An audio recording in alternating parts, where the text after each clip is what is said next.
Ereido abantu baifa abempumwire mbalabula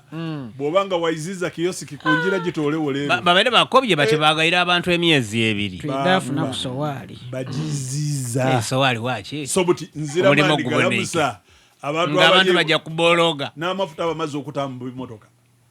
aye babere bakati atubagaire emyezi ebiri nati choino okumanya mudo wabaddewo okusika omuguwa wakati wa Robina Nabbanja ne minister gobaita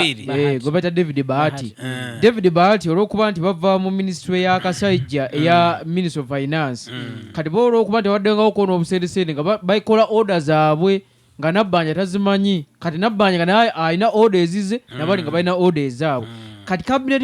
ministry cabinet meeting yatudde jo ku baraza muzeyi nabuuza bali lwaki muyingirira mu mirimu gya prime minister egitabagamaku prime minister yaba lwaki tuyabuuziza prime minister yaba kuli aba minister bonna mu Uganda yabuuza nti lwaki muyingirira prime minister emirimu gye muleka akola omulimu mwamira kyuma kiramba wamamaliza jukira bali bakere bagamba nti munanga okusinza ku kye twatuuseeko nti ye trade order ekoseza nnyo abantu wadde complaints zibadde nnyingi zibadde zijja ali mu parliament wakati ali kubuulira ababaka ali ku floor kaakati baga nti kaakati nti ye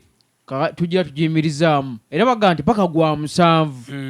nga tusooka okwetegereza embeera naye okwetegereza ng'obulimu baabumenya simanya baali betegereza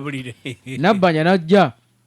kanaye gye yavudde naga nti banaye muzeeyi nti bano bakola emirimu nkola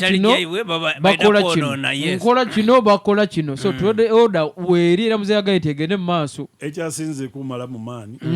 n'okuba nti bwe yayogere ku nsonga eyo yamaze yeefulumira mu yaja president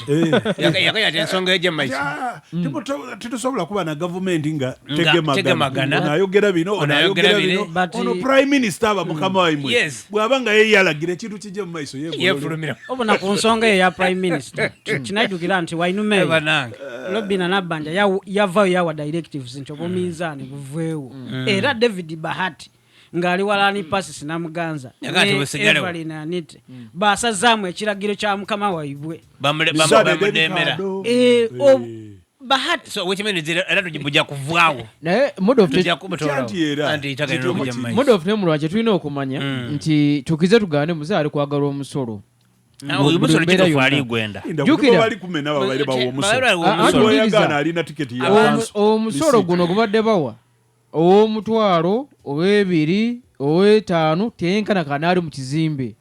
nti ekizimbe ekiri wansi wano ku NBS nti muzeeyi agamba singa babagoba abantu awo ne bavaawo ku nguudo basobola okufuna ebizimbe bebapangisa ebizimbe ebyo ne birobanga omusolo gujja nga guwerako ddala omutwalo guno okubala olina kutonosebo ati wuliriza ati lindako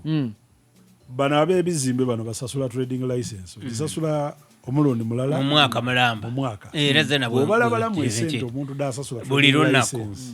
ne bino ne batoola ku omutwalo paka mwaka mulamba nga buli lunaku obaire osasula omutwalo ono asasula omutwalo asasula ningi okusinga aba trade license omutwalo buli lunaku buli mwezi kisinzira mu bargaining oba muntu esagana ne mu musolo guliko ku bargaining nti ojja kumpanga but ekya trade order kino ba minister abawera omusanvu bava wano Uganda bajja mu nsi ya Ethiopia for benchmarking oba okusoma so kasolo yeegana kuba yajja babona ensi ya Ethiopia nga ku nguudo ezirayo waire kayumba ka kibaati nti ng'omuntu osobola ovuga okuva e Kampala watuuka Idinda ng'ezirayo ku buyumba so ba minister abo omusanvu baide no bakiguza ki government bakiguza government baba musende makaye obuzibu webuli nti trade order nungi era zena ngisanukira ino tibasooka kusooka kusomesa abantu basomesa batatu okuba binga ku nguudo abantu nenda tubekiria ku kintu kino abantu baleke babatole ku nguudo ekyo tukirizagana nakyo aye engema ye bakole ki bakyuseemu kubanga nakukonera amakago negagwere ebibawobawo biryoke aye enumba ate neteka lyandikoze kumala okujja kutandika kuzimba tujje maiso tubenga tufuna plani ni ngino nga bwebiri mudofunza awandi wentali kwikiriza